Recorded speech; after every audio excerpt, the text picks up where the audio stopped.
Dans ses Nuevos Estudios Sencillos, Leo Brouwer a eu envie de rendre hommage à 3 guitaristes qui l'ont marqué, qui ont changé sa vie.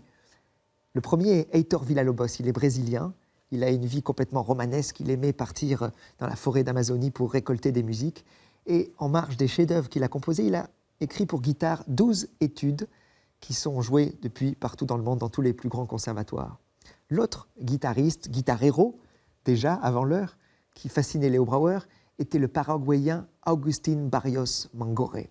C'était un des premiers à voyager autant. Il était paraguayen, il a donné des concerts en Amérique du Sud, aux Caraïbes et jusqu'en Europe, et il était un Indien Guarani. Il arrivait en Europe au début du XXe siècle, imaginez, il s'amusait à revendiquer ses racines en arrivant sur scène en tenue d'Indien, complètement incroyable. Ça faisait un effet fou sur toutes les scènes européennes. Et il a écrit 300 pièces pour guitare sublimes.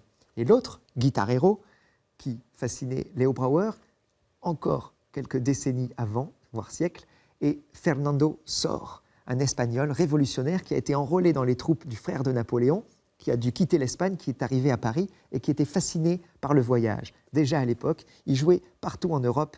Il était la coqueluche de Londres de toutes les plus grandes villes d'Allemagne, d'Espagne, d'Italie. Il est allé jusqu'à Moscou, où il est resté un temps avant de revenir à Paris. Et ces 3 guitaristes ont fortement influencé l'écriture et la vie de Leo Brouwer, et aussi leur philosophie par rapport à l'évolution technique de la guitare, à la dimension presque sportive de l'interprète. Ils étaient, surtout Fernando Sor, un virtuose absolu, et Leo Brouwer aimait cette notion de transmission et d'éducation.